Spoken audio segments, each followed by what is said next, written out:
Welcome, my dear students. In this session, we will be building up on the basic concepts of the ratio that we've already understood in the first two sessions. So let us start the session. And if you are new to my channel, then subscribe to the channel. And if you are liking the content, then also share with others who are preparing for CAT examination and other MBA examinations. You can also join the Telegram channel Mathological, and you can also join the Telegram group that is CAT ZAT MBA. We're posting regular updates and content over there. And if you have any doubts in any questions whatsoever, so make sure कि comment जरूर करो और comment में mention करो कि तुम्हारा exactly doubt क्या है. I will try to resolve that as well. Session start करते हैं. आज का फर्स्ट क्वेश्चन लेते हैं. तो question number 1, there are 5 glasses of equal volume containing water in the ratio 3:4:5:6:7 respectively. 5 glasses of equal volume. How many glasses are at least half full if the total volume of water in the glasses is 3/5 of the total volume of all the glasses combined? First thing, सारे 5 glasses are of equal volume. Second चीज क्या कह रहा है कि how many glasses are at least half full. कम से कम 50% full होंगे तो भी चलेगा if total volume of water in the glasses is 3/5 of the total volume of all the glasses combined. अब हमें ग्लासेस का वॉल्यूम तो पता नहीं है. All that we know is the respective ratio कि 5 ग्लासेस में कितने वॉल्यूम तक हमारा फिल्ड अप है. क्लियर है? ठीक है. और सेकेंडली हमें पता है कि टोटल मिला के 3/5 फिल्ड अप है. तो लेट अस से ग्लासेस हमारे हैं G1, ये G1 है, G1 G2 G3 G4 and G5. So the ratio is 3:4:5:6:7. हमें वॉल्यूम नहीं पता, बट सिंस हमें वैल्यूज रेशियो में गिवन है, कुछ भी वॉल्यूम हम एज्यूम कर सकते हैं क्योंकि साथ में एडिशनल एक information given. Let's say G1 में 3 लीटर्स फिल्ड अप है, G2 में 4 लीटर्स है, G3 में 5 लीटर्स है, 6 लीटर्स एंड 7 लीटर्स, या फिर 3 4 5 6 7 यूनिट्स में ही मान सकते हो, कोई प्रॉब्लम नहीं है. How many glasses are at least half full. Given है टोटल वॉल्यूम ऑफ वाटर. कितना हुआ total volume of water? 3 + 4 + 5 + 6 + 7 which is 25. Total हुआ 25 लीटर्स. और क्वेश्चन कह रहा है this is 3/5 of the total volume of all the glasses combined. तो अगर एक ग्लास का हमारा वॉल्यूम हम V मान लें, वॉल्यूम ऑफ वन ग्लास अगर हम V मान लें, तो for 5 glasses this volume will be 5V हो जाएगा. ठीक है. और वी नो कि 5V का कितना फिल्ड अप है? 3/5 फिल्ड अप है. तो 5V × 3/5 this will be total volume जो कि फिल्ड अप है, which is equal to 25 litres. 5 से 5 कैंसिल आउट हो गया. Now 3V is equal to 25 litres. तो यहाँ से वॉल्यूम हमारा आ गया that is 25/3 litres. This will be the volume of one glass, क्योंकि वही हमने एजम्पशन लिया था कि V हमारा वॉल्यूम है एक ग्लास का और वन ग्लास 25/3 लीटर्स. और क्वेश्चन हमारा कह रहा है how many glasses are at least half full. कम से कम हाफ फुल होने चाहिए. ठीक है. एटलीस्ट हाफ फुल का मतलब क्या हुआ कि greater than equal to 50% volume filled up होना चाहिए. इक्वालिटी भी चलेगी, बट ग्रेटर देन हो या इक्वल हो चलेगा दोनों केसेस में. ठीक है. अगर हमारा वॉल्यूम टोटल वॉल्यूम 25/3 है तो V/2 की वैल्यू क्या आ जाएगी? हाफ फुल का मतलब क्या हुआ कि V/2 हमारा फिल्ड अप होना चाहिए. तो हाफ फुल हो जाएगा V/2 विच इज 25/3/2 यानी 25/6. और ये वैल्यू आ जाएगी 4 and 1/6.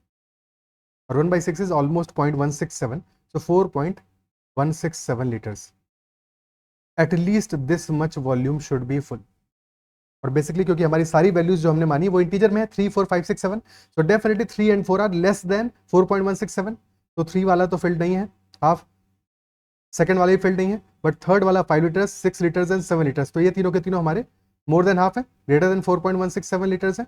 And hence there are total 3 glasses which have at least 50% water, यानी कि ऑप्शन बी आंसर हो जाएगा. क्या ये बात क्लियर है? ठीक है. क्या इस बात को समझ पा रहे हो? इसी सेम कॉन्सेप्ट पे एक कैट में प्रीवियस ईयर में क्वेश्चन आया हुआ है और उसको विल बी डिस्कसिंग जब हम कैट के क्वेश्चंस को डिस्कस करेंगे PYQs को. क्या ये बात समझ में आती है? ठीक है. चलो आगे बढ़ते हैं, नेक्स्ट क्वेश्चन लेते हैं.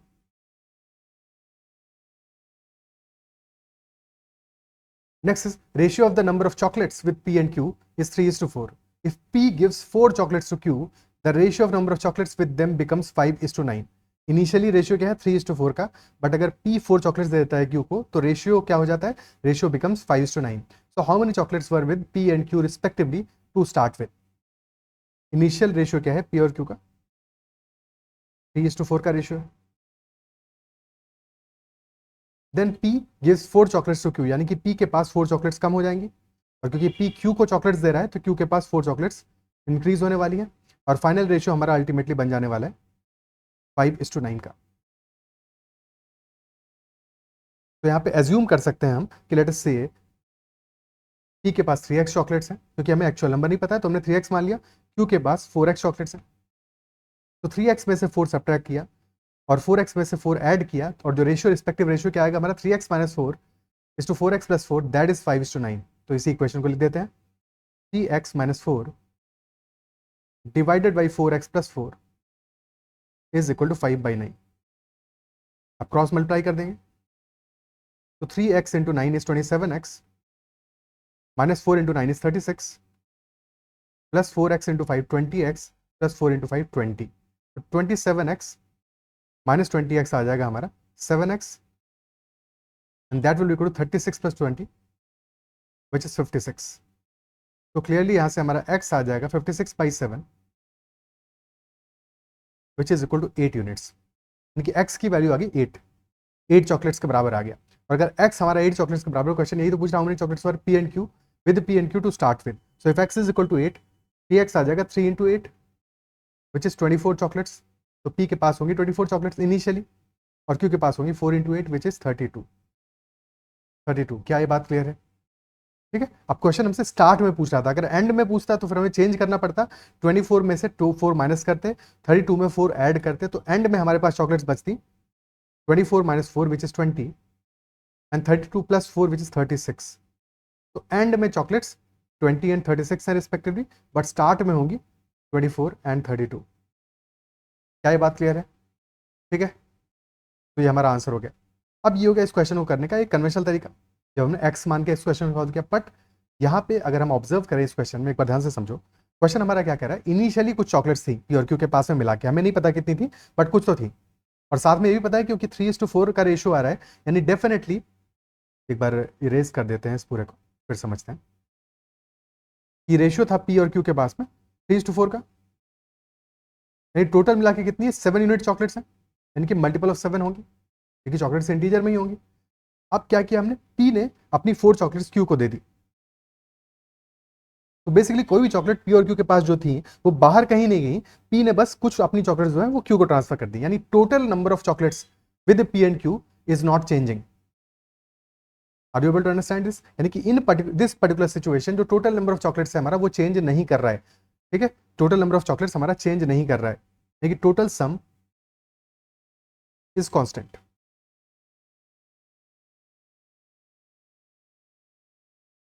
That is first thing, some is not changing, और इफेक्टिवली हमारा फाइनली क्या बन रहा है रेशियो, दैट इज 5:9। तो इनिशियली नंबर ऑफ चॉकलेट्स का सम कितना आ रहा है यूनिट्स में, 7 यूनिट्स आ रहा है, और फाइनली आ रहा है 14 यूनिट्स।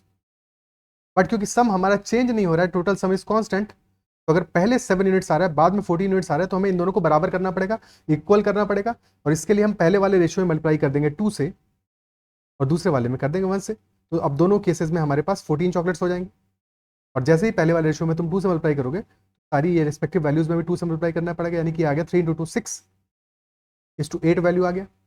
ठीक है, और अल्टीमेटली तुम्हारा क्या आ रहा है, वैल्यू 5:9 आ रहा है, 5:9 आ रहा है। थोड़ी देर के लिए 4 और 4 को भूल जाओ। ठीक है, तो 6:8 इनिशियल रेशियो है और फाइनल रेशियो 5:9। अब ये रेशियोज हमारे कंपेरेबल है, पहले इसलिए नहीं थे बिकॉज 7 यूनिट्स यहाँ पे सम था, 14 यहाँ पे सम था, सबसे पहले हमने उन सबको सम की वैल्यूज को इक्वल किया बिकॉज टोटल सम हमारा कॉन्स्टेंट है। अब जब हमने इक्वल कर लिया, नाउ वी नो कि 6 से अगर हम 5 पे गए हैं तो 1 यूनिट का डिक्रीज हुआ है, और 8 से जब हम 9 पे गए हैं तो 1 यूनिट का इंक्रीज हुआ है। 6 से 5 पे गए 1 यूनिट का डिक्रीज हुआ, और 8 से 9 पे गए 1 यूनिट का इंक्रीज हुआ, और ये 1 यूनिट का डिक्रीज जो हुआ है यही तो इंक्रीज हुआ है जाके क्यू के लिए, isn't it so? और क्वेश्चन यही तो बता रहे हैं हमें कि P gives 4 chocolates to Q, यानी कि this 1 unit is equal to 4, this 1 unit is equal to 4 chocolates। और अगर ये बात समझ में आ गई तो अब ये क्वेश्चन हमारा खत्म हो गया, 1 unit is equal to 4। अब चाहे इनिशियल वैल्यू पूछेगा तो निकाल लेंगे, इनिशियली चॉकलेट्स होंगी 6 × 4, यानी कि P के पास हो जाएंगी 24, Q के पास हो जाएंगी 8 × 4 विच इज 32। अगर फाइनली पूछता तो 5 × 4, P के पास हो जाती 20, और Q के पास 9 × 4 यानी कि 36। तो चाहे इनिशियल वैल्यूज पूछे या फाइनल वैल्यूज पूछे, हम दोनों के दोनों निकाल पाएंगे, बट ये सिर्फ और सिर्फ तब कर पा रहे हैं हम जबकि टोटल सम हमारा कांस्टेंट है। अगर टोटल सम चेंज होता तो फिर हमें जो प्रीवियस वाला अप्रोच था उसको ध्यान देना पड़ता। ठीक है, या कुछ और दिमाग लगाना पड़ता है, डिपेंड करता है क्वेश्चन की इन्फॉर्मेशन पे। बट अगर टोटल सम नहीं चेंज हो रहा है then definitely this method is much easier. Variable नहीं मानना है, बहुत ज्यादा कैलकुलेशन में टिपिकलिटी नहीं है, बस बातों को समझ के हमें इजिली क्वेश्चन को सॉल्व कर लेना है। क्या ये बात अप्रिशिएट कर पा रहे हो? ठीक है, ओके, चलो अब नेक्स्ट क्वेश्चन करते हैं। और हर एक क्वेश्चन में ध्यान से समझते चलना है, जब तक तुम क्वेश्चन को समझे नहीं हो। फॉर एग्जाम्पल हमने इस क्वेश्चन को किया और तुम कहीं पे अटक रहे हो, तो तुम, क्योंकि ऑब्वियसली अभी ये वीडियो जैसे बाद में देख रहे हो, तो तुम उस वीडियो को पॉज कर सकते हो, रिवाइंड कर सकते हो, पर इस बात को समझने के बाद ही अगले क्वेश्चन पे फॉरवर्ड करो, अगले क्वेश्चन पे जाओ। और हर क्वेश्चन में पॉज करके सबसे पहले खुद से सॉल्व करने की कोशिश करनी है। टाइम लो अपना, कोई दिक्कत नहीं है, टाइम की जल्दबाजी नहीं है, बट इंपॉर्टेंट ये है तुम उस क्वेश्चन को सॉल्व कर पाओ। और अगर पूरा नहीं भी सॉल्व कर पा रहे हो तो किसी स्टेज तक तो पहुंचो, ठीक है, किसी स्टेज तक तो पहुंचो। तो हर क्वेश्चन के साथ में थोड़ा थोड़ा सीखते हुए चलोगे तो धीरे धीरे मंजिल के पास पहुंचते हुए चलेंगे। ठीक है, तो बिल्कुल टेंशन नहीं लेना है, हर बात को स्लोली स्लोली समझते हुए चलना है। हम सफिशिएंट नंबर ऑफ क्वेश्चंस करेंगे, उसके बाद में तुम अपने साइड से वो प्रैक्टिस कर लेना और चीज़ें तुम्हारे कंफर्टेबल होना शुरू हो जाएगा। अगर अभी ऑलरेडी तुम कंफर्टेबल नहीं हो क्वेश्चंस के साथ में, तो धीरे धीरे तुम्हारा कंफर्ट आना शुरू हो जाएगा। और एक बार तुम्हारा कंफर्ट जोन में आ गया तुम, तो फिर उसके बाद में तो फिर बल्ले बल्ले है। जिस जिस टॉपिक के साथ कंफर्ट जोन में आ गया उसके बाद धीरे धीरे तुम्हारा जो रेंज है बढ़ता जाएगा, कंफर्ट बढ़ता जाएगा। ठीक है, चलो अगले क्वेश्चन पे पढ़ते हैं। Next question is saying the ratio of the number of students in 3 classes A, B and C is 4:5:7 respectively. तो 3 सेशंस 3 क्लासेस है हमारे A, B and C और रेशियो यहाँ पे है नंबर ऑफ स्टूडेंट्स का 4, 5 और 7 का। देन क्वेश्चन कह रहा है 15 students are promoted from class C to class B। तो क्लास C से क्लास B में कितने स्टूडेंट्स गए हैं? 15 are promoted from class C to class B, यानी कि क्लास C में 15 स्टूडेंट्स कम हुए होंगे और क्लास B में इंक्रीज हुए होंगे। पहली चीज तो ये हुई, ठीक है, क्लास C में हमने 15 स्टूडेंट्स कम किए और क्लास B में वो इंक्रीज हो गए। सेकंड बात कह रहा है क्वेश्चन कि 10 students are promoted from class B to class A, यानी कि अब 10 स्टूडेंट्स को क्लास बी से क्लास ए प्रमोट किया, यानी कि क्लास बी में 10 स्टूडेंट्स कम हो जाएंगे और क्लास ए में 10 स्टूडेंट्स इंक्रीज हो जाएंगे। यही तो लबुल हुआ, यही तो टोटल हमारी कहानी बनी। Is that it so? यानी इफेक्टिवली मतलब क्या हुआ कि क्लास बी में टोटल नंबर ऑफ स्टूडेंट्स में चेंज कितना आया? 15 तो इंक्रीज हुए हैं लेकिन 10 का डिक्रीज आया है, यानी कि टोटल नेट चेंज आया है +5 का। ए और सी में तो एक ही स्टेप है, ठीक है, बट बी में ध्यान देना है कि टोटल नेट में चेंज आया 5 का, यानी 5 स्टूडेंट्स इंक्रीज होंगे, इंक्रीज किए होंगे। तो अगर हमारा क्लास ए में 4x है, क्लास बी में 5x है, क्लास सी में 7x है, तो 5x में से 5 का इंक्रीज आया है क्लास बी में। और क्वेश्चन कह रहा है कि number of students in class B changes to 140, change किया है 140 हो गया है। तो यानी कि क्लास बी में कितने स्टूडेंट्स हो गए हमारे पास? 5x + 5 and this number is equal to 140। तो यहां से हमारा क्या वैल्यू आ गया? 5x की वैल्यू आ गई 135 और यहां से x की वैल्यू आ जाएगी 135 डिवाइडेड बाई 5 विच इज 27। तो x is equal to 27। Question पूछना find the total number of students in 3 classes together. अब यहाँ पे इनिशियल और फाइनल में कोई चेंज तो है नहीं किसी भी तरह का, यानी कि टोटल नंबर में तो चेंज नहीं है, पिछले वाले क्वेश्चन में भी नहीं था, तो कहीं पे भी निकालने को क्वेश्चन पूछा है कोई दिक्कत ही नहीं है, सेम ही है। ठीक है, टोटल सम आ रहा है हमारा 4 + 5 दैट इज 9 + 7 16x आ रहा है, 16x आ रहा है। तो टोटल नंबर ऑफ स्टूडेंट्स कितने आ जाएंगे? 16 × 27, 16 × 27। क्लियर है? क्या वैल्यू आएगा? 16 × 27 क्या वैल्यू आएगा? 4 × 27 होता है 108, उसका भी 4 टाइम्स करना है तो that will B 432, 432। Is that clear? ठीक है, कोई समस्या? नेक्स्ट क्वेश्चन करते हैं। A certain sum is divided among A, B and C in a manner that for every rupee that A gets, B gets 75 paise, and for every rupee that B gets, C gets 50 paise. If C's share in the total sum is rupees 420, then we have to find the share of A. Question में options देके solve मत करना, options मैंने तुम्हारी practice के लिए लिखे हुए, बट स्टिल ये है, ऑप्शंस के बारे में बाद में देखेंगे हम। ठीक है, किसी क्वेश्चन में अगर फॉर एग्जांपल ऑप्शन का डायरेक्टली शॉर्टकट हमें दिख भी रहा है कि मल्टीपल होना चाहिए इस ऑप्शन का, इस नंबर का, तब भी ऑप्शंस को बाद में चेक करना है, पहले इस क्वेश्चन को प्रॉपर्ली सॉल्व करना है। ठीक है, बिकॉज एग्जाम में कैट में बहुत सारे ऐसे क्वेश्चन जहाँ पे कि एग्जैक्टली हमें एक नंबर वैल्यू मिलने वाला है, वो टीटा फॉर्म में ही आएंगे, वहाँ पे तुम्हें ऑप्शन का ऑप्शन मिलेगा नहीं। तो ए, बी एंड सी के बीच में ऐसे डिवाइड किया है such that for every rupee that A gets, B gets 75 पैसे, यानी ए को जब मिल रहा है 1 रुपी यानी कि 100 पैसे मिल रहे हैं, तो बी को मिल रहे हैं 75 पैसे। ठीक है, और सिमिलरली कह रहा है कि जब बी को मिल रहा है 1 रुपी तो सी को मिल रहा है 50 पैसा, यानी कि बी को जब मिल रहा है 100 पैसा तो सी को मिल रहा है 50 पैसा। तो ये तो रेशियो होगा। अब रेशियो को थोड़ा सा सिंप्लीफाई कर लेते हैं, 25 से काटा पीटी करेंगे तो ये ए और बी का रेशियो आ गया 4:3। एंड सिमिलरली बी और सी का 50 से काटोगे तो 2:1 आ गया। अब एडजेसेंट वैल्यूज को फिल कर दो, तो यहाँ पे 3 आ जाएगा, यहाँ पे 2 आ जाएगा। तो 4 into 2 this is 8, 3 into 2 6 and 3 into 1 this value is 3। यानी कि ए बी और सी के पास में जो टोटल अमाउंट है दैट इज 8:6:3। और क्वेश्चन कह रहा है C share in the total sum is ₹420 और सी का शेयर है 3 यूनिट्स। 3 यूनिट्स की वैल्यू आ रही है 420 रुपीज, यानी कि 1 यूनिट की वैल्यू कितनी आ जाएगी 420/3 विच इज 140 रुपीज। 140 रुपीज। और क्वेश्चन पूछ रहा है फाइंड द शेयर ऑफ ए का शेयर आ जाएगा 8 इंटू 140, 14 4 56, 56 इंटू 2 112, यानी 1120 रुपीज आ जाएगा आंसर हमारा।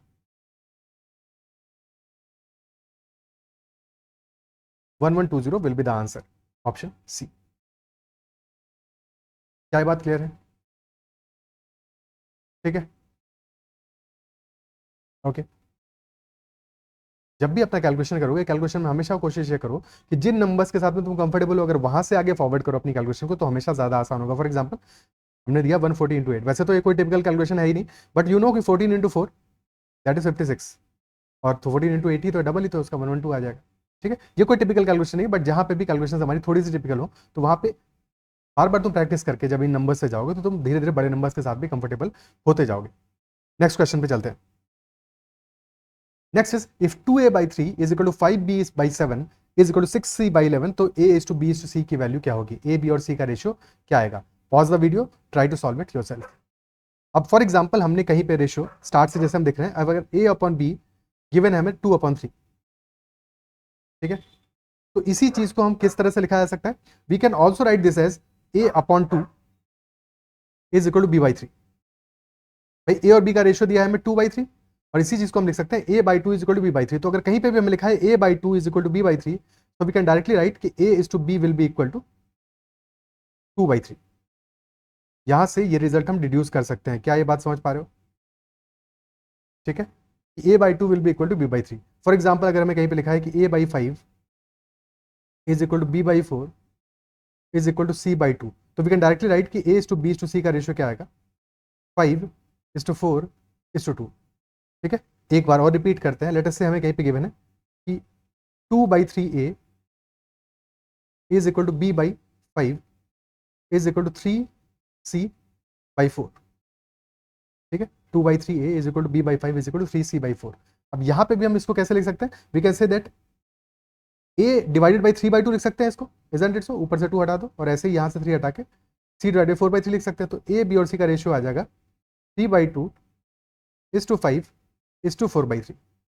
और अब तुम क्या कर सकते हो? मल्टीप्लाई कर दो 2 और 3 के एलसीएम से, यानी कि 6 से मल्टीप्लाई कर दोगे तो वैल्यू आ जाएगा 9 is to 30 is to 8।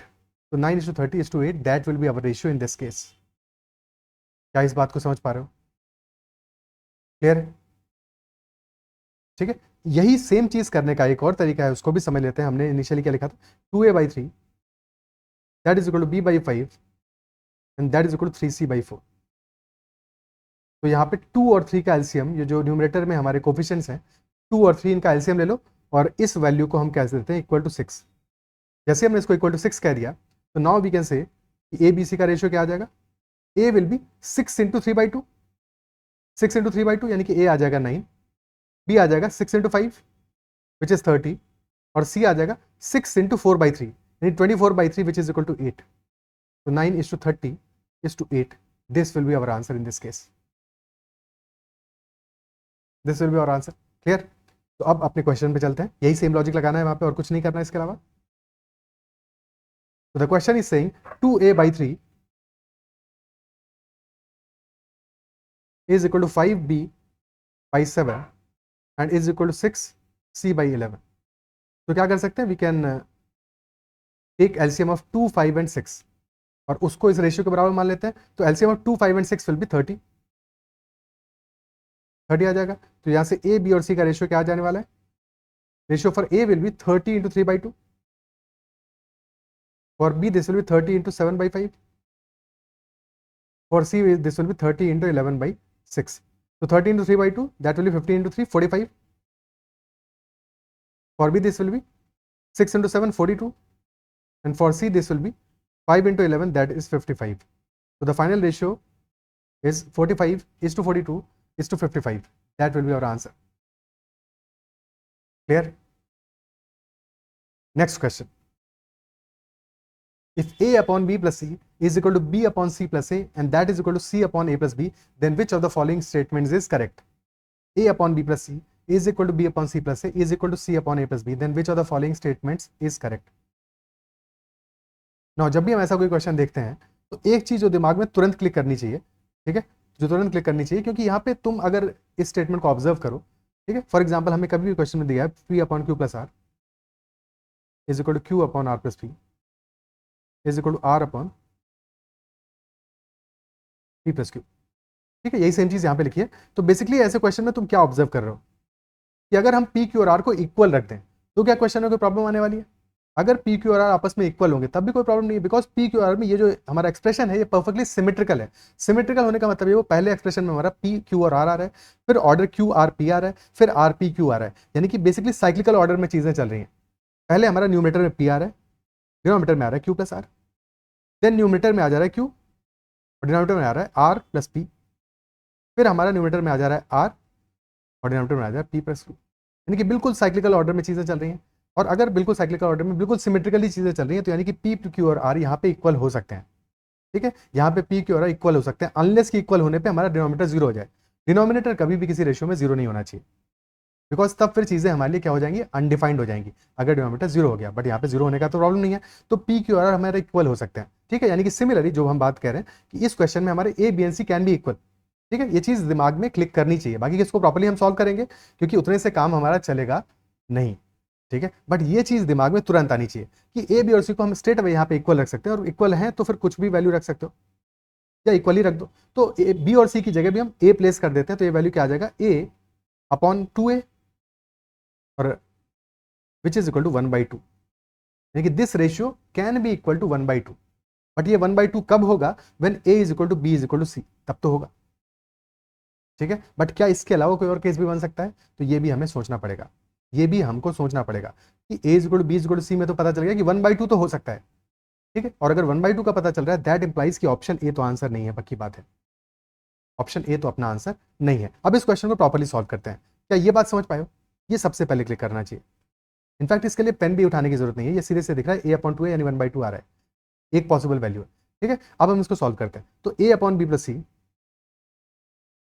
That is equal to b upon c plus a that is equal to c upon a plus b, ये तीनों इक्वल है। लेट एस अज्यूम कि ये जो हमारा रेशियो आ रहा है ये आ रहा है इक्वल टू x आ रहा है, ये इक्वल टू x आ रहा है, और अगर ये इक्वल टू x आ रहा है तो पहले इन दोनों एक्सप्रेशन को देखो, a upon b plus C is equal to x है, यानी कि a is equal to b plus C into X.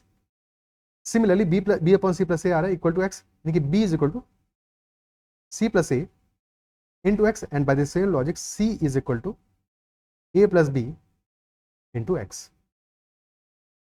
Add all these three expressions, तीनों को हम ऐड करते हैं तो हमारा लेफ्ट हैंड साइड में आ जाएगा a plus b plus C, right hand side में x तो बाहर कॉमन रहेगा, अंदर आएगा b आएगा 2 टाइम्स, a भी आएगा 2 टाइम्स, c भी आएगा 2 टाइम्स, यानी कि 2 times 2a plus 2b plus 2c। Clear? So हमारा 2 भी कॉमन आ जाएगा, सो आ गया a plus b plus C is equal to 2x into a plus b plus C. अब बहुत बार बच्चों तुम गलती क्या करते हो, जैसे ही तुम्हें ये एक्सप्रेशन दिख गया a plus b plus C is equal to 2x into a plus b plus C, तुमने क्या किया, a plus b plus C को कैंसिल आउट कर दिया, इसको कैंसिल आउट कर दिया और फिर कह दिया कि 1 is equal to x and hence x will be equal to 1/2। जैसे ये दिखेगा तुमने क्या किया, मार्क कर दिया ऑप्शन डी। बट क्वेश्चन फिर तुम्हारा गड़बड़ हो जाएगा, गलत हो जाएगा। क्यों गलत हो जाएगा, इस बात को समझते हैं। ये गलत इसलिए हो जाएगा क्योंकि हमारा जो क्वेश्चन है इनिशियली, ध्यान से पढ़ो क्वेश्चन को, क्वेश्चन क्या कह रहा है, question is saying a upon b plus c is equal to b upon c plus a is equal to c upon s, then which of the following statements is correct। यहाँ पे a, b और c के बारे में question कोई भी हमसे बात नहीं कह रहा है। क्वेश्चन इज नॉट सेइंग कि a, b, c हमारे जो है ये पॉजिटिव है, नहीं कह रहा है क्वेश्चन ऐसा, पॉजिटिव है ऐसा नहीं कहा है, लेस देन 0 है ऐसा नहीं कहा है, इक्वल टू 0 तो होने का सेंस ही नहीं बनता, ठीक है, सारी वैल्यूज इक्वल टू 0 हो जाए। बट ए, बी, सी के बारे में कोई भी डेफिनेट स्टेटमेंट नहीं है, हमको नहीं पता है कि वो पॉजिटिव है, निगेटिव है या उनका सम 0 है या नहीं है, कुछ भी ऐसी इंफॉर्मेशन हमें नहीं पता है, ठीक है। तो कभी भी हम यहाँ पे, क्योंकि इक्वालिटी है बीच में, ध्यान से समझना बच्चों, यहाँ पे बीच में क्योंकि हमारी इक्वालिटी है इसलिए हम इस नंबर को कैंसिल आउट तब कर सकते हैं जबकि हमारा जो सम है, ये जो एक्सप्रेशन है जिसको हम कैंसिल आउट कर रहे हैं, ये नॉट इक्वल टू 0 हो। आई रिपीट कि इक्वालिटी के केस में अगर हमारा इक्वालिटी है तो एक एक्सप्रेशन अगर गिवन है, ठीक है, लेट अस से हमें गिवन है के A is equal to, A की जगह कुछ और लिखा, K into P is equal to K into Q plus R. तो अगर हमारा जो इक्वालिटी है यहाँ पे साइन क्योंकि इक्वालिटी ऑब्वियसली, ठीक है, तो अगर इक्वालिटी गिवन है then we can cancel out K, but only and only if K को तब कैंसिल आउट कर सकते हैं when K is not equal to 0, when K is not equal to 0, ठीक है। और जब हम कैंसिल आउट कर रहे हैं तो हमें सेकंड केस फिर लेना पड़ेगा कि सेकंड केस वो होगा, ठीक है, यानी फर्स्ट केस तो हो गया यहाँ पे कि P is equal to Q plus R, ये पहला केस होगा क्योंकि हमने के को कैंसिल आउट करके ये रिजल्ट लाया। दूसरा केस हमारा बनेगा when K is equal to 0, क्योंकि अगर 0 में कुछ भी तुम मल्टीप्लाई कर रहे हो तो दोनों तो इक्वल आएंगे। भाई एक साइड में 0 में तुमने 10 मल्टीप्लाई किया, दूसरे में 0 में 100 मल्टीप्लाई किया, दोनों का रिजल्ट 0 आएगा, तो दोनों इक्वल हो जाएंगे बिकॉज के हमारा 0 है, बिकॉज जो वैल्यू हम मल्टीप्लाई कर रहे हैं दैट इज 0। तो सिमिलरली यहाँ पे तुम अगर कैंसिल आउट कर रहे हो इक्वालिटी के केस में तो हमेशा ये चीज ध्यान देनी है कि हमारा जो पोर्शन हम कैंसिल आउट कर रहे हैं that number can also be equal to 0। अगर क्वेश्चन में ऐसी कोई इन्फॉर्मेशन नहीं गिवन है तो उसको 0 हमें कंसिडर करना पड़ेगा। और ये इक्वालिटी की बात है। अगर इक्वालिटी की बजाय इनइक्वालिटी है, बाकी अलजेब्रा में इस चीज को और डिटेल में करेंगे। अगर इनइक्वालिटी दी हुई है, ठीक है, फॉर एग्जांपल हमारे नंबर्स है 2 into 5 is less than 2 into 7, तो अगर इनइक्वालिटी है तो अगर सेम नंबर है हमारा तो हम डेफिनेटली उसको कैंसिल आउट कर सकते हैं, ठीक है, अगर वो नंबर पॉजिटिव है, because 2 is greater than 0, because 2 is greater than 0। लेकिन यहीं पे अगर हमारा निगेटिव नंबर होता, यहीं पे अगर हमारा नंबर निगेटिव होता, फॉर एग्जाम्पल नंबर हमारा होता -2 into 7 is less than -2 into 5, -2 into 7 क्या है, -14 है और -10 है। -14 और -10 में छोटा नंबर कौन सा है, -14, बिकॉज निगेटिव में बड़ा नंबर है, वो निगेटिव में बड़ा नंबर है, that is why that is a smaller number, ठीक है, छोटा नंबर है।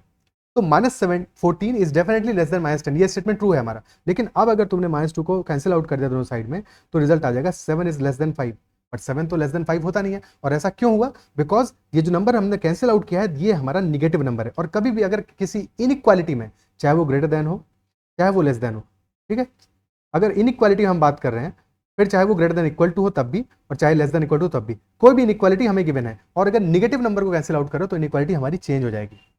यानी कि जैसे ही तुमने -2 को कैंसिल आउट किया तो फिर तुम्हें भी ये जो बीच का एक्सप्रेशन है इसको चेंज करना पड़ेगा, ये चेंज हो जाएगा, ये अपना साइन मोड़ देगा, ठीक है, यानी कि लेस देन था तो ग्रेटर देन हो जाएगा। क्लियर है, क्या बात समझ में आती है। तो ये छोटी छोटी बातें हैं जिनको कि हमें ध्यान रखना है हमेशा।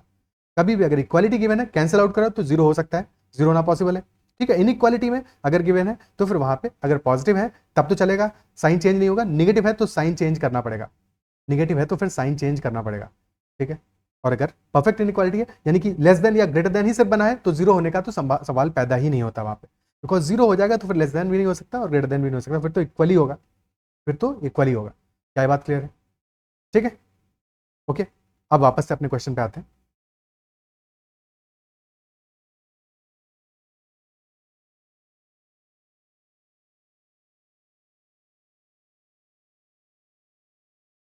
अच्छा, जब भी हर एक क्वेश्चन में हम कुछ कुछ बातें डिस्कस करते हैं तो उनको इंपॉर्टेंटली अपना, या तो एक नोटबुक अलग से बनाओ जहाँ पे कि फॉर्मुलाज वगैरह जैसे लिख रहे हो, नोट्स बना रहे हो, तो वहाँ पे कुछ कुछ ये जो इंपॉर्टेंट बातें हैं, छोटी छोटी सी मगर मोटी बातें हैं, इंपॉर्टेंट बातें हैं, इनको अलग से सेपरेटली नोट करते चलो, तो दैट दोबारा तुमको रिकॉल करने में आसानी हो। क्योंकि क्वेश्चन सॉल्व करने में यहाँ पे तो समझ लिया, बट आगे जब कभी ऐसा क्वेश्चन आएगा तो तुम्हें रिकॉल नहीं हो पाएगा। तो चीज़ों को अगर सेपरेटली एक अपना सेपरेट नोटबुक बनाओगे और वहाँ पे छोटी छोटी बातें मेंशन करते रहोगे तो तुम हर वीक में उसको रिवाइज कर सकते हो, हर 10-15 दिन में रिवाइज कर सकते हो, तो दिमाग में हमेशा ये चीज़ें बनी रहेंगी। अब हमें बेसिकली करना क्या चाहिए था यहाँ पे, ए प्लस बी प्लस सी को कॉमन ले लेते, तो हमारा यहाँ पे क्या ए plus B plus C into 1 है बेसिकली, तो ये आ जाता है ए plus B plus C into 2x-1, सब वैल्यूज को एक साइड में जाते हैं, दिस इज इक्वल टू 0। अब दो नंबर्स है हमारे जिनका प्रोडक्ट 0 आ रहा है, प्रोडक्ट 0 आ रहा है, और अगर दो नंबर्स का प्रोडक्ट 0 है तो पॉसिबिलिटी हमारे पास क्या है, या तो पहला नंबर 0 होगा या फिर दूसरा नंबर 0 होगा, इधर the first number will be 0 और सेकंड नंबर विल बी 0, यानी कि या तो A plus B plus C is equal to 0 होगा और या फिर और 2x-1 will be equal to 0। अगर 2x-1 इक्वल टू 0 तो x तो हमारा हाफ आ गया, ये तो हमने स्टार्ट में ही देख लिया था, तो x इक्वल टू हाफ तो एक पॉसिबिलिटी है ही है हमारी। लेकिन अगर a plus B plus C is equal to 0 हुआ तो क्या हम यहाँ से कह सकते हैं कि a हमारा इक्वल टू क्या आ जाएगा, -b -c, यानी कि माइनस कॉमन आ गया, अंदर बचा b plus C, A will be equal to minus of b plus C. तो a upon B plus C की वैल्यू आ जाएगी minus of B plus C divided by B plus C, यानी कि this will be equal to -1, चाहे पहले expression value रखते हैं या सेकंड पे या थर्ड पे, -1 हमारा वैल्यू आ जाएगा। यानी कि या तो हमारा इस रेशियो का वैल्यू -1 होगा, -1 तब होगा जबकि a प्लस बी प्लस सी हमारा जो सम है दैट इज 0, और या फिर 1/2 आएगा। यानी कि दो केसेस हैं, 1/2 और -1। So answer will be option C. एक अच्छा सवाल है, कैट का शायद प्रीवियस ईयर क्वेश्चन है, ठीक है। सो मेरे हिसाब से समझ में आ गया होगा तुमको कि या तो हमारा यहाँ पे आंसर -1 आएगा या 1/2 आएगा। क्यों ऐसा होगा ये भी समझ गए होगे। अगर फिर भी कहीं पे डाउट रहता है तो कमेंट में एक बार जरूर मेंशन कर देना। क्लियर है? और अगर पसंद आ रहा है तो सेशन को लाइक जरूर करना, अपने फ्रेंड से भी जरूर शेयर करना, या उनसे भी ऐसे क्वेश्चन डिस्कस करना। नेक्स्ट क्वेश्चन करते हैं। Two numbers are in the ratio 29:20. On decreasing each of them by 210, the ratio becomes 17:11. Initially ratio हमारा 29:20, दोनों नंबर्स को हमने डिक्रीज किया है सेम नंबर से 210 से, तो रेशियो हमारा बन गया फाइनली 17:11। तो डिफरेंस बिटवीन द नंबर्स क्या होगा? इनिशियली रेशियो है 29 एंड 20, नंबर 1 और नंबर 2 का। We decreased 210 in both cases, और फाइनली हमारा रेशियो बन गया 17:11। क्या बात क्लियर है? ठीक है। अब यहाँ पे ध्यान देने वाली बात है, क्योंकि हमने दोनों ही नंबर्स को डिक्रीज किया है, तो नेट में जो सम है, टोटल सम हमारा वो सेम नहीं आने वाला। टोटल सम यहाँ पे इस क्वेश्चन में हमारा सेम नहीं आने वाला है। Isn't it so? तो अगर टोटल सम हमारा सेम नहीं आने वाला है तो यहाँ पे कुछ भी और हम अप्लाई तो नहीं कर सकते स्ट्रेट अवे। ठीक है, हमें दिख रहा है 210 को दोनों केसेस में डिक्रीज किया, difference between the numbers question हमसे पूछ रहा है। ठीक है, बट क्या चीजें हैं जो यहाँ पे समझ में आनी चाहिए? पहले कन्वेंशन इसको करते हैं, फिर दूसरा बेसिक है कि यहाँ पे हमें किस बात पे फोकस करना पड़ेगा, फिर उस बात को समझेंगे। लेट अस अज्यूम कि हमारा नंबर है 29x एंड 20x, और दोनों में सेम नंबर डिक्रीज कर रहे हैं, 210 डिक्रीज कर रहे हैं। ठीक है, सो हम इक्वेशन को क्या लिख सकते हैं? 29x minus 210 and this divided by 20x minus 210, this is equal to 17/11। Okay, सो ये वैल्यू आ जाएगा हमारा 29x इंटू 11, यानी 29 into 11x minus 210 into 11, and that will equal to 20x into 17 minus 210 into 17। थोड़ा सा कैलकुलेशन हमारी टिपिकल हो गया।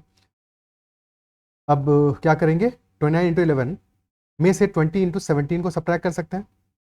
ठीक है, 20 इंटू 17 को सब्ट्रैक्ट कर सकते हैं, तो क्या वैल्यू आ जाएगा? 20 इंटू 17 में से सब्ट्रैक्ट किया 29 इंटू 11 को,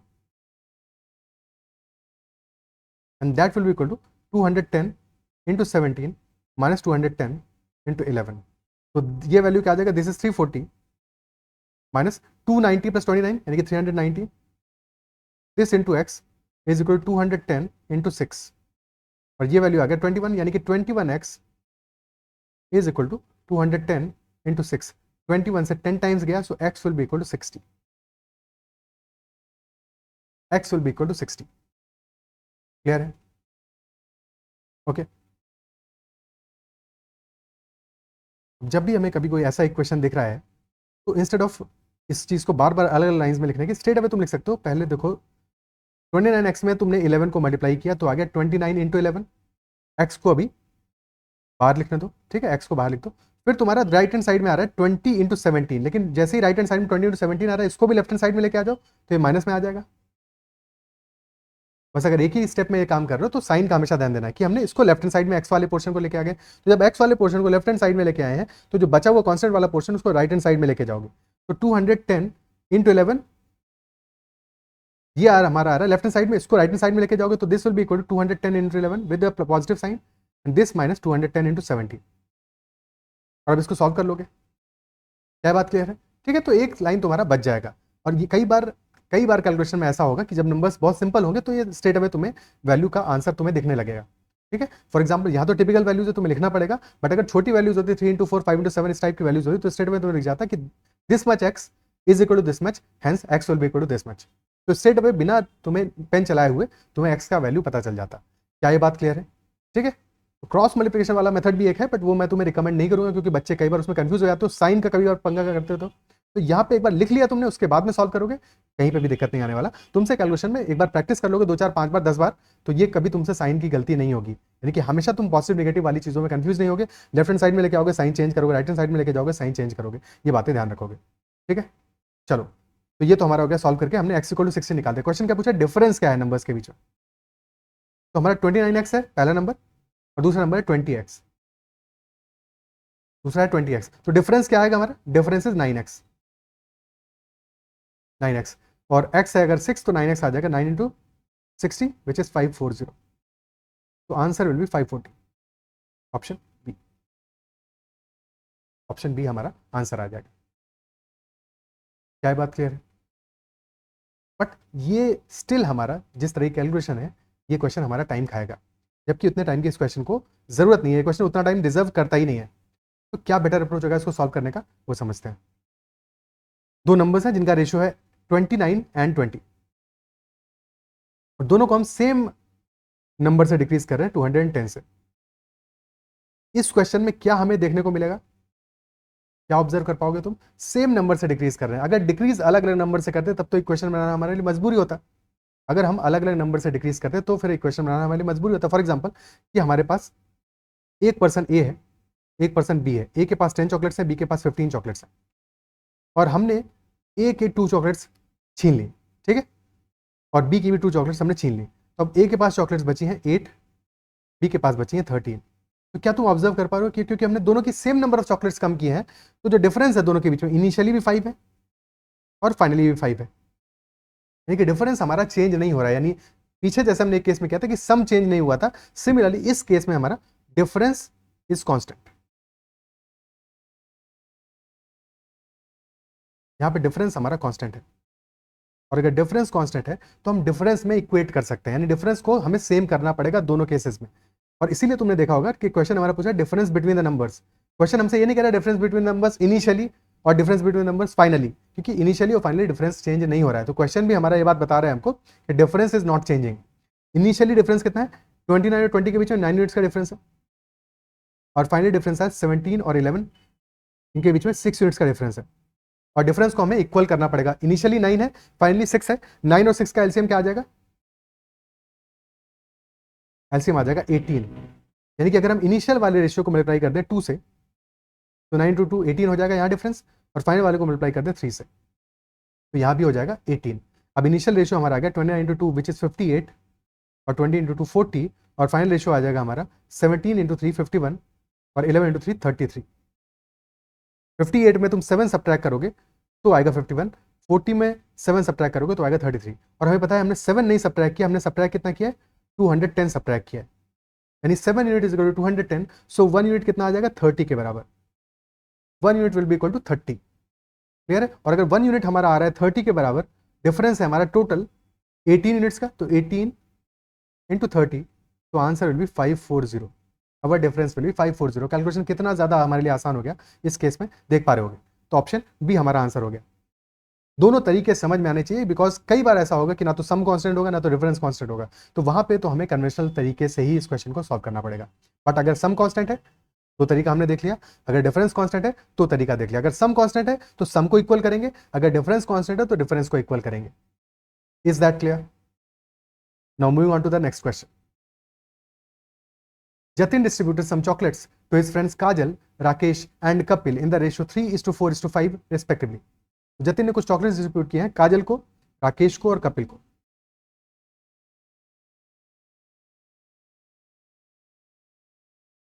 और रेशियो ऑफ चॉकलेट्स हमारा है 3:4:5 का। Then Kajal kept 10 chocolates with her and distributed the remaining to her friends Preeti, Richa and Shailja. और प्रीति, रिचा और शैलजा को काजल ने जो डिस्ट्रीब्यूट किए हैं चॉकलेट्स, उनका रेशियो है 1:2:4। और ये कब किए हैं? पहले 10 चॉकलेट्स उन्होंने अपने पास रख ली हैं, इसके बाद में डिस्ट्रीब्यूट किए हैं। And question is saying Preeti received 5 chocolates. Preeti has received 5 chocolates. Then find the number of chocolates distributed by Jatin. यानी initially total number of chocolates कितनी थी, ये क्वेश्चन हमसे पूछ रहा है। 5 चॉकलेट्स किसको मिली है? प्रीति को मिली, यानी 1 unit is equal to 5। But कहाँ का 1 यूनिट? प्रीति को मिली हुई चॉकलेट्स का 1 unit. So this is equal to 5। Total number of chocolates कितनी है?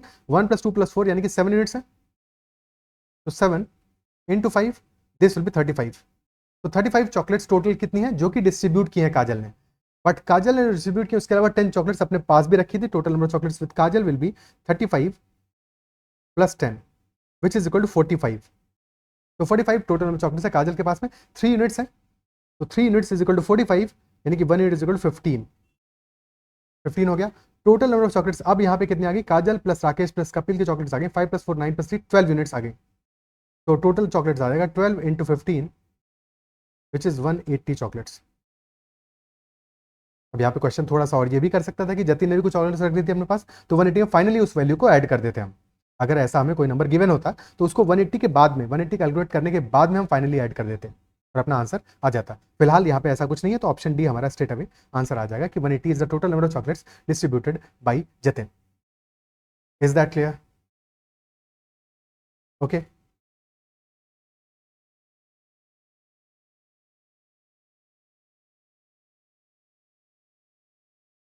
तो this will be all for this session. I believe session में जो भी क्वेश्चन हमने डिस्कस किए वो तुमको पसंद आए होंगे, सारे के सारे क्वेश्चन समझ में आए। किसी भी क्वेश्चन में कहीं पे भी कोई भी डाउट रहता है, कितना ही बेसिक डाउट क्यों ना हो, मेक श्योर कि तुम उस डाउट को पूछो जरूर, कमेंट में जरूर पूछो। सेशन पसंद आया तो उसको लाइक जरूर करना है, अगर अब तक चैनल को सब्सक्राइब नहीं किया है तो जरूर कर लेना।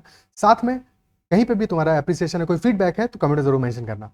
And you should also join the Telegram channel mythological, and you can also message me directly at ADITYAKT on Telegram for any queries और कंसर्न्स रिगार्डिंग योर प्रिपरेशन। ठीक है, सो बस मन लगा के पढ़ते रहना लगातार, डेफिनेटली तुम्हारा जो मैथ का एंग्जाइटी है, जो टेंशन है, जो डर है, वो धीरे धीरे कम होता जाएगा और तुम कंफर्टेबल होना धीरे धीरे शुरू हो जाओगे। और अगर चीज़ें तुम्हें समझ में आ रही है, पसंद आ रहा है, ऑलरेडी तुम्हें धीरे धीरे चीज़ें इंप्रूव हो रहा है, या बातें समझ में आना शुरू हो गई हैं जो पहले नहीं समझ में आ रही थी, तो तुम जरूर इस बात को कमेंट में मेंशन कर सकते हो। चलो आज के लिए इतना ही रखते हैं, बाय बाय, टेक केयर, पढ़ते रहते हैं।